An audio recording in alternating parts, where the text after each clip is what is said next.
Hello friends, welcome back to once again on my YouTube channel.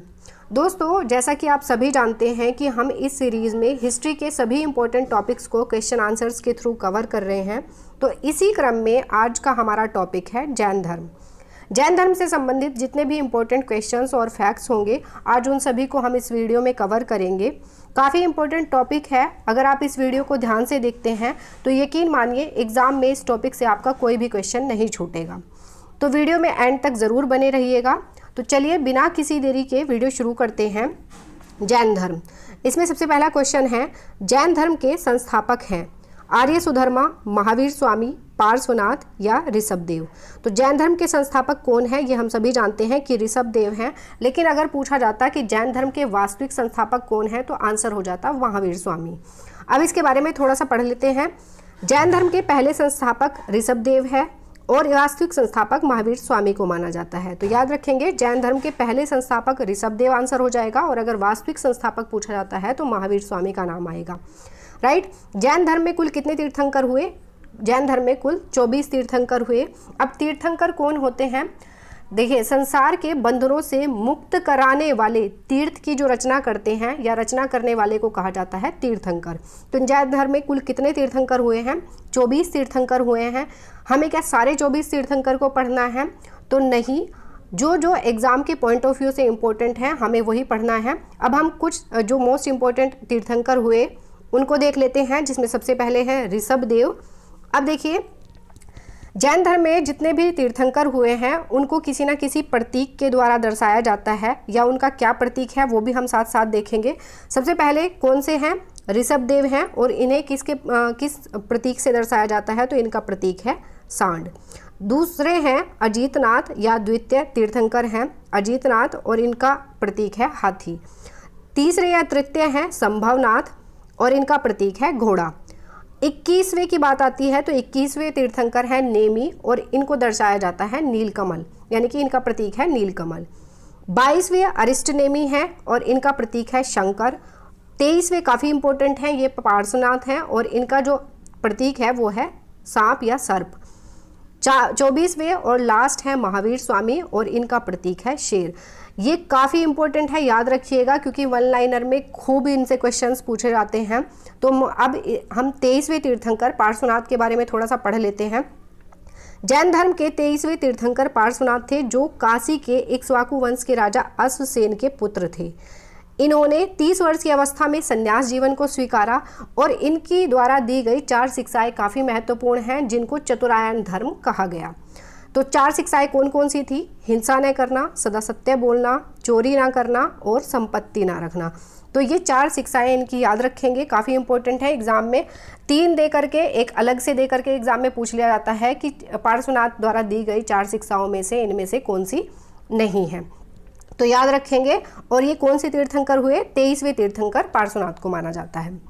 अब next question देख लेते हैं। महावीर स्वामी का जन्म हुआ था कुंडग्राम में, पाटलिपुत्र में, मगध में या वैशाली में? तो महावीर स्वामी का जन्म हुआ था कुंडग्राम में। अब इसके बारे में थोड़ा सा देख लेते हैं।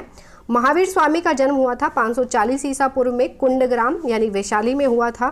उनके बचपन का नाम वर्धमान था और इनके पिता का नाम सिद्धार्थ, जो कि ज्ञात्रक कुल के सरदार थे, और इनकी माता का नाम था त्रिशला, जो कि लिच्छवी राजा चेटक की बहन थी। ये सब चीज़ें, ये सारे फैक्ट्स याद रखेंगे। अब इनके बारे में थोड़ा सा देख लेते हैं। महावीर स्वामी के बचपन का नाम था वर्धमान, इनके पिता का नाम था सिद्धार्थ, इनकी माता का नाम था त्रिशला, जो कि लिच्छवी राजा के चेटक की बहन थी। ये भी एग्जाम में क्वेश्चन पूछा जाता है। लिच्छवी राजा चेटक की बहन थी माता, इनकी माता जो कि जिनका नाम था त्रिशला। इनकी पत्नी का नाम था यशोदा, पुत्री का नाम था अनुजा प्रियदर्शनी और इनके भाई का नाम था नंदीवर्धन। इनके दामाद यानी कि जो इनकी पुत्री के पति थे, यानी कि प्रियदर्शनी के जो पति थे, उनका नाम था जमाली। और ये इनके प्रथम शिष्य भी हुए, या इनके जो फॉलोअर्स कह सकते हैं वो हुए इनके दामाद, जिनका नाम था जमाली। नेक्स्ट क्वेश्चन देख लेते हैं। जैन तीर्थंकरों के क्रम में अंतिम कौन था? पार्श्वनाथ, महावीर स्वामी, नेमी या ऋषभदेव? तो हम सभी जानते हैं कि जो 24वें तीर्थंकर हुए वो हुए महावीर स्वामी और इन्हीं को अंतिम माना जाता है जैन तीर्थंकरों में। तो आंसर हो जाएगा B, Mahavir Swami. Next question देख लेते हैं। जैन धर्म में पूर्ण ज्ञान के लिए क्या शब्द प्रयोग किया जाता है? जिन, रत्न, कैवल्य या निर्वाण। तो जैन धर्म में पूर्ण ज्ञान के लिए शब्द प्रयोग किया जाता है कैवल्य। अब इसके बारे में थोड़ा सा देख लेते हैं। देखिए 12 वर्षों की कठिन तपस्या के बाद महावीर स्वामी को ऋजुपालिका नदी, कौन सी नदी? ऋजुपालिका नदी के तट पर साल वृक्ष के नीचे तपस्या करते हुए संपूर्ण ज्ञान का बोध हुआ और इसी संपूर्ण ज्ञान की प्राप्ति को जैन धर्म में कैवल्य नाम से जाना जाता है। याद रखेंगे, काफ़ी इंपॉर्टेंट है। ऋजुपालिका नदी के तट पर और साल वृक्ष के नीचे महावीर स्वामी को संपूर्ण ज्ञान का बोध हुआ और इसी संपूर्ण ज्ञान की प्राप्ति को जैन धर्म में क्या कहा जाता है? कैवल्य। और इसी समय से जो महावीर स्वामी हैं उनको जिन, यानी कि जिन का मतलब होता है विजेता, अरहत, अरहत का मतलब होता है पूज्य, और निर्ग्रंथ यानी कि बंधनहीन, जिसपे कोई बंधन ना हो। तो इसी समय से महावीर स्वामी को जिन, अरहत और निर्ग्रंथ कहा जाता था या कहलाए। तो जिन का मतलब होता है विजेता, अरहत का मतलब होता है पूज्य यानी कि पूजने योग्य, और निर्ग्रंथ यानी कि जिसपे कोई बंधन ना हो, बंधनहीन। तो तभी से महावीर स्वामी को ये कहा जाता था जिन, अरहत और निर्ग्रंथ। तो याद रखेंगे, जो पूर्ण ज्ञान है इसकी प्राप्ति को कहा जाता है कैवल्य। नेक्स्ट क्वेश्चन देख लेते हैं। महावीर स्वामी का प्रथम अनुयायी कौन था? जमाली, यशोदा, त्रिशला या प्रियदर्शनी? तो महावीर स्वामी के प्रथम अनुयायी कौन थे? तो वो थे इनके दामाद जमाली, यानी कि जो इनकी पुत्री थी प्रियदर्शनी या अनुजा, उनके जो पति थे यानी कि इनके दामाद कहलाएंगे वो, प्रियदर्शनी के पति जमाली इनके प्रथम अनुयायी बने। नेक्स्ट क्वेश्चन देख लेते हैं। महावीर स्वामी ने अपने उपदेश किस भाषा में दिए? पाली, संस्कृत, प्राकृत या अवधी? तो महावीर स्वामी ने अपने उपदेश प्राकृत भाषा में दिए। नेक्स्ट क्वेश्चन देख लेते हैं। जैन संप्रदाय में प्रथम विभाजन के समय श्वेतांबर संप्रदाय के संस्थापक थे? स्थूलभद्र, भद्रबाहु, कालकाचार्य या विश्वामित्र? तो जैन संप्रदाय में प्रथम विभाजन के समय श्वेतांबर संप्रदाय के संस्थापक थे स्थूलभद्र। अब इसके बारे में थोड़ा सा देख लेते हैं। देखिए 72 वर्ष की आयु में महावीर स्वामी की मृत्यु हो गई 468 ईसा पूर्व में बिहार राज्य के पावापुरी में, जिसको राजगीर के नाम से भी जाना जाता है। उसके बाद मगध में 12 वर्षों का भीषण अकाल पड़ा था। अब देखिए जो भद्रबाहु और स्थूलभद्र है वो अपने शिष्यों के साथ कहाँ पर रहते थे? मगध में रहते थे और जैन धर्म का प्रचार प्रसार करते थे। लेकिन जब मगध में 12 वर्षों का भीषण अकाल पड़ा तो उस समय भद्रबाहु अपने शिष्यों सहित कर्नाटक चले गए थे। लेकिन जब वो वापस लौटे तो जो कुछ साधु थे, मगध के जो साधु थे, उनके साथ उनका गहरा मतभेद हो गया, जिसके परिणाम स्वरूप जो जैन धर्म है वो 2 संप्रदायों में बट गया। पहला श्वेतांबर, जिसमें श्वेत वस्त्र धारण करने वाले थे, और दूसरा दिगंबर, जिसमें नग्न रहने वाले उनके शिष्य थे या फॉलोअर्स थे। तो जो श्वेतांबर था उसके जो संस्थापक थे वो कौन थे? स्थूलभद्र, और जो दिगंबर था उसके जो संस्थापक थे वो थे भद्रबाहु। तो याद रखेंगे, तो जो श्वेतांबर संप्रदाय है उसके संस्थापक थे स्थूलभद्र, और अगर पूछा जाए दिगंबर के संस्थापक थे भद्रबाहु, जिसमें नग्न रहने वाले जो शिष्य थे उनके वो थे। नेक्स्ट क्वेश्चन देख लेते हैं। किस जैन सभा में अंतिम रूप से श्वेतांबर आगम का संपादन हुआ? वैशाली में, वल्लभी में, पावापुरी में या पाटलिपुत्र में?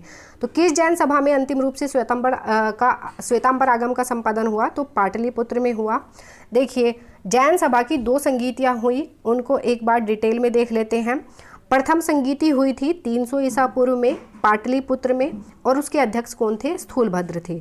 द्वितीय संगीति जो हुई थी वो 6ठी शताब्दी में हुई वल्लभी में, जो कि गुजरात में पड़ता है, और इसके जो अध्यक्ष थे वो थे समाश्रवण।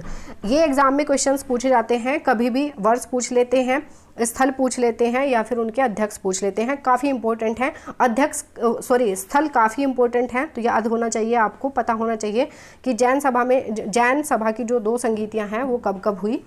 तो याद रखेंगे, प्रथम हुई है 300 ईसा पूर्व में पाटलिपुत्र में, और जिसके अध्यक्ष थे स्थूलभद्र। द्वितीय संगीति हुई है 6ठी शताब्दी में, और स्थल क्या था? वल्लभी, जो कि गुजरात में पड़ता है, और इसके अध्यक्ष थे समाश्रवण। नेक्स्ट क्वेश्चन देख लेते हैं।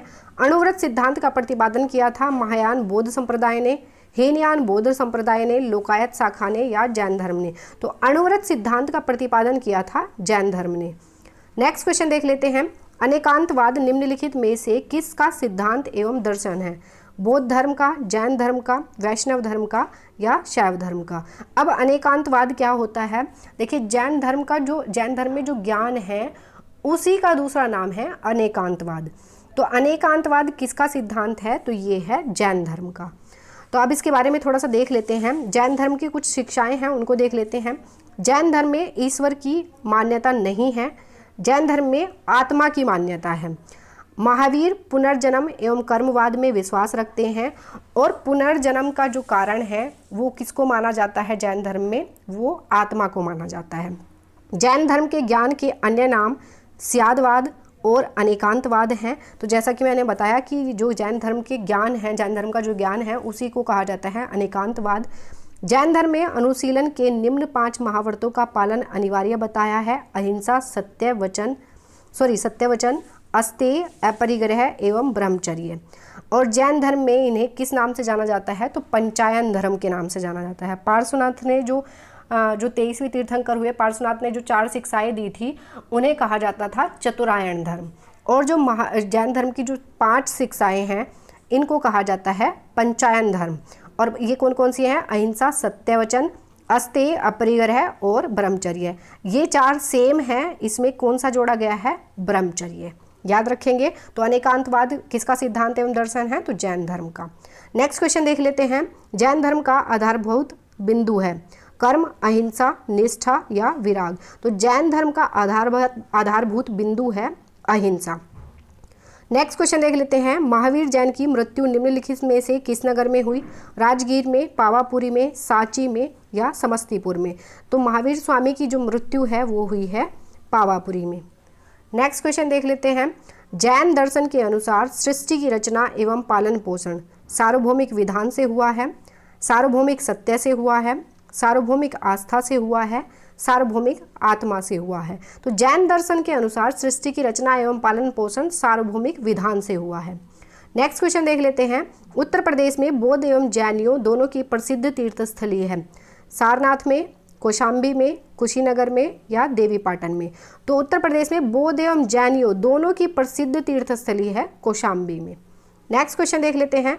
विशाल बाहुबली गोमतेश्वर की मूर्ति कहाँ पर स्थित है, बिहार में, गुजरात में, कर्नाटक में या मध्य प्रदेश में। देखिए जो विशाल बाहुबली गोमतेश्वर की जो मूर्ति है ये है कर्नाटक में और इसकी काफ़ी मान्यता है जैन धर्म में। अब इसके बारे में थोड़ा सा देख लेते हैं। 10वीं शताब्दी में मैसूर के गंगवंश के मंत्री चामुंड ने कर्नाटक के श्रवणबेलगोला में विशाल बाहुबली गोमतेश्वर की मूर्ति का निर्माण करवाया। तो किसने करवाया, मैसूर के जो गंगवंश के मंत्री थे चामुंड ने श्रवणबेलगोला में विशाल बाहुबली गोमतेश्वर की मूर्ति का निर्माण करवाया। काफ़ी इंपॉर्टेंट है, एग्जाम में क्वेश्चन पूछा जाता है बार बार, तो याद रखेंगे। और कब हुआ, 10वीं शताब्दी में हुआ। अब खजुराहो में जैन मंदिरों का निर्माण चंदेल शासकों ने किया। देखिए खजुराहो में दोनों मंदिर हैं, जैन मंदिर भी हैं और बौद्ध मंदिर भी हैं। तो जो खजुराहो में जैन मंदिर है उनका निर्माण करवाया है चंदेल शासकों ने। मौर्योत्तर युग में मथुरा जैन धर्म का प्रसिद्ध केंद्र था। मथुरा कला का संबंध जैन धर्म से है। तो मथुरा कला जो है किससे संबंधित है, ये है जैन धर्म से संबंधित, याद रखेंगे। तो बाहुबली गोमतेश्वर की मूर्ति कहाँ पर है, ये है कर्नाटक में। नेक्स्ट क्वेश्चन देख लेते हैं। निम्नलिखित में से कौन सा जैन धर्म के त्रिरत्न से संबंधित नहीं है, सम्यक दर्शन, सम्यक व्यायाम, सम्यक ज्ञान या सम्यक आचरण।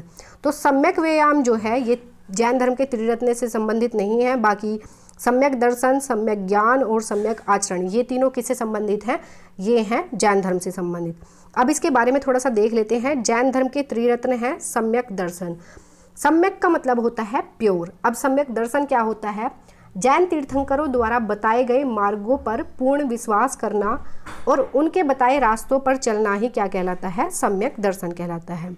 सम्यक दर्शन क्या होता है, जैन तीर्थंकरों द्वारा बताए गए मार्गों पर पूर्ण विश्वास करना और उनके बताए रास्तों पर चलना ही क्या है, सम्यक दर्शन। नेक्स्ट है सम्यक ज्ञान। ये देखिए सम्यक ज्ञान। सम्यक ज्ञान क्या है, सम्यक ज्ञान है जैन सिद्धांतों का पूर्ण ज्ञान ही सम्यक ज्ञान कहलाता है। और नेक्स्ट है सम्यक आचरण। तो सम्यक आचरण क्या होता है, अच्छे कर्मों को अपनाना और बुरे कर्मों को त्याग देना ही सम्यक आचरण कहलाता है। याद रखेंगे। तो जैन धर्म के कितने रत्न हैं, त्रिरत्न हैं, सम्यक दर्शन, सम्यक ज्ञान और सम्यक आचरण। अब देखिए कुछ इंपॉर्टेंट चीज़ें हैं वो देख लेते हैं। जैन धर्म को मानने वाले कुछ प्रमुख राजा थे, उदयन, कलिंग नरेश खारवेल, राष्ट्रकूट राजा अमोघवर्ष, चंदेल शासक और चंद्रगुप्त मौर्य। ये भी एग्जाम में कभी कभी क्वेश्चन पूछ लेता है कि कौन कौन से राजा किस धर्म को मानने वाले हैं। तो ये याद रखेंगे, जैन धर्म को मानने वाले राजा हैं उदयन, कलिंग नरेश खारवेल, राष्ट्रकूट राजा अमोघवर्ष और चंदेल शासक और चंद्रगुप्त मौर्य। तो ये जैन धर्म को अपनाने वाले राजा थे, याद रखिएगा। सो फ्रेंड्स, ये हमारा जैन धर्म का टॉपिक यहीं कंप्लीट होता है। आई होप ये वीडियो आपको पसंद आई होगी, और अगर आपको ये वीडियो अच्छी लगी है, हेल्पफुल लगी है, तो वीडियो को लाइक करें, चैनल को सब्सक्राइब करें और बेल आइकन को जरूर प्रेस करें ताकि नई वीडियो की अपडेट आपको टाइम टू टाइम मिलती रहे। मिलेंगे नेक्स्ट वीडियो में नए टॉपिक के साथ। Thank you.